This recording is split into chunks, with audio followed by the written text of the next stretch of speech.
Bismillahirrahmanirrahim. Assalamualaikum warahmatullahi wabarakatuh. Baik sobat SHC, kita jumpa lagi di dalam permen kita ya, perbincangan menarik. Dalam permen ini saya isi dengan mental ya, mengulas berita aktual. Ini ada berita menarik ya sobat ya, terkait dengan Bapak Fahri Hamzah, di mana berita ini dilansir oleh CNN Indonesia. Baik sobat, sebelumnya saya sapa dulu pemirsa dimanapun Anda berada. Baik sobat, sebelumnya saya sapa dulu pemirsa dimanapun Anda berada. Semoga tetap dalam lindungan Allah dan sehat walafiat. Amin. Baik sobat, ini saya akan bacakan terkait dengan berita yang akan ulas hari ini ya. Fahri Hamzah, nilai Nasdem tak rasional soal kandidat Capres. Jakarta, CNN Indonesia. Wakil Ketua Umum Partai Gelora Fahri Hamzah menyebut bahwa Partai Nasdem tak rasional ketika mengusung 3 nama bakal calon presiden pada pemilu 2024. Sebab Partai Nasdem saja tidak diperkenankan untuk mengusung capres karena terganjal ketentuan ambang batas pencalonan presiden presidensial threshold. Ketentuan tersebut berlaku bagi Nasdem karena pada pemilu sebelumnya partai ini hanya mengantongi suara 9,0%. Sementara ketentuan presidensial threshold ini mengharuskan partai mendapat setidaknya 20% suara. Jadi menurut saya ini perlu kita koreksi. Ini bukan pilihan rasional, ini akan sedang menipu bangsa Indonesia. Cetus Fahri Hamzah dalam diskusi dengan Total Politik di Jakarta Selatan, Sabtu 30 bulan 7 ya. Dalam pandangan Fahri, akan sulit bagi Nasdem untuk mengusung capres sebab meski bisa membentuk koalisi, setiap partai politik memiliki ego untuk mengusung pilihannya sendiri. Ia pun menyinggung koalisi Indonesia Bersatu, KIB. Menurutnya koalisi itu juga berpotensi untuk menelan gejolak internal dari partai-partai yang terlibat. Mana ada partai kumpul beda kepentingan, mau Golkar membiarkan PAN besar, kemudian PAN membiarkan P3 besar dalam satu cerminan yang sama. Mustahil, itu desain bohong, terang Fahri. Fahri Hamzah menuding bahwa Nasdem telah membohongi rakyat terkait 3 nama capres yang diusung pada pemilu 2024. Bagi Fahri, apa yang dicetuskan oleh Nasdem tak lebih dari sekedar basa-basi. Ini basa-basi, nanti lain sudahlah, ini cuman bohongan rakyat saja, kata Fahri. Menanggapi tudingan tersebut, politikus dari Partai Nasdem Teuku Taufikul Hadi membantah tegas. Menurutnya Nasdem akan selalu serius dalam mengusung capres dan konsisten. Partai Nasdem sendiri tidak pernah terpikir untuk menipu. Ini yang harus diingat, kata Taufik. Karena Partai Nasdem saat ini serius, karena Partai Nasdem siapapun berkoalisi dengan Nasdem, kita konsisten sampai kita selesai, tambahnya. Sebelumnya pada Jumat 17 bulan lalu Nasdem resmi menentukan 3 nama bakal calon presiden yang diumumkan langsung oleh Ketua Umum Surya Paloh di Rakernas Partai Nasdem. Gubernur DKI Jakarta Anies Baswedan, Panglima TNI Jenderal Andika Perkasa, dan Gubernur Jawa Tengah Ganjar Pranowo ditetapkan menjadi bakal capres rekomendasi yang didapat dari usulan partai kader Nasdem.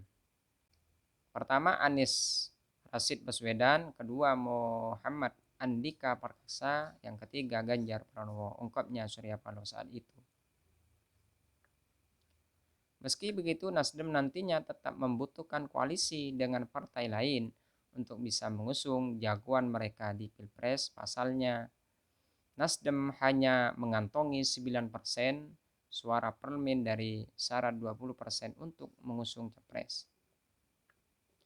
Ya baik Sobat SAC, itu terkait dengan berita yang saya ulas ya. Baik, kita tahu bahwa Bapak Fahri ini dari Partai Gelora, di mana Partai Gelora tersebut masih harum ya, masih baru dan masih hangat. Tentu semangatnya ya mungkin semangat juga untuk mengkritisi partai-partai yang lain, pejabatnya lain, sehingga kritikan Bapak Fahri ini juga menimbulkan gejolak yang besar dan juga mendapat timbal balik dari kritikan tersebut. Ada juga dari Direktur Eksekutif Parameter Politik Indonesia itu Bapak Adi Prayitno menyinggung terkait dengan kritikan Bapak Fahri terhadap KIB, di mana Bapak Fahri tersebut menyinggung KIB. Hal tersebut tidak sepatutnya, kata Bapak Adi Prayitno, menyinggung KIB, karena melihat dari Partai Gelora tersebut belum pernah mengikuti kontestasi, kata Bapak Prayitno. Dan ada juga kritikan balik dari Bapak Taufik ini bahwa Partai Nasdem ini masih membuka koalisi ya. Meskipun dari Partai Nasdem ini tidak mencukupi ambang batas ya presiden threshold, tetapi Partai Nasdem ini menyadari sobatnya, sehingga Partai Nasdem membuka ruang untuk berkoalisi dengan partai siapa saja.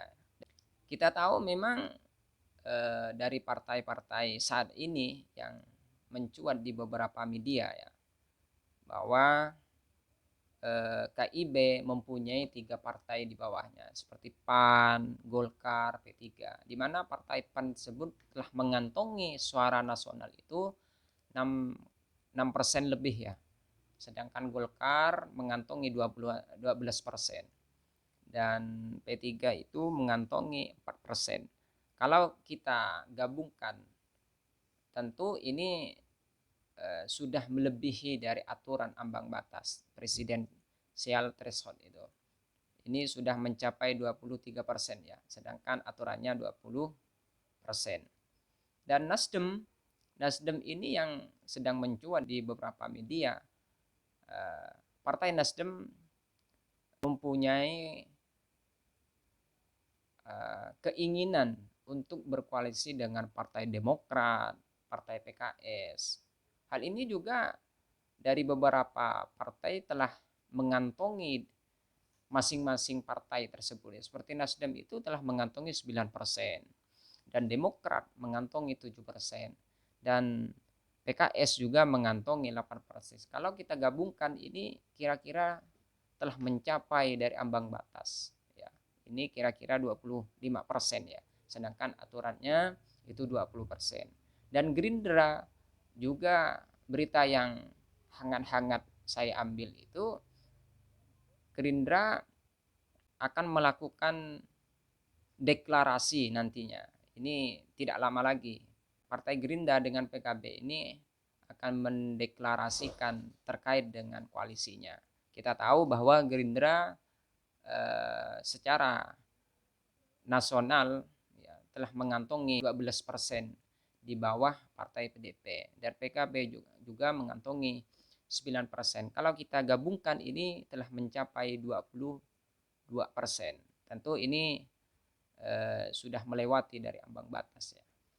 3 jalur ini tentu akan mempunyai capres dan cawapres masing-masing. Sedangkan satu partai lagi, di mana partai saat ini dianggap sebagai paling unggul di Indonesia, partai PDIP yang mengantongi 19%. Sedikit lagi mencapai 20% ya.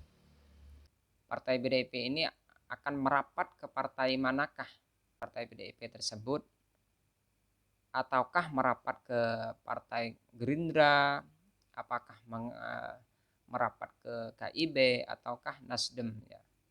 Kita tahu di sini partai PDIP ini popularitas dan kualitas kerja itu sangat luar biasa, sehingga partai-partai yang lain ini tidak mungkin tidak menerima tatkala partai PDIP tersebut mempunyai rasa keinginan ingin bergabung dengan partai-partai yang lain. Saat ini memang belum mencuat adanya sebuah koalisi dengan partai lain dari partai PDIP tersebut. Ini masih membangun komunikasi di internal partai.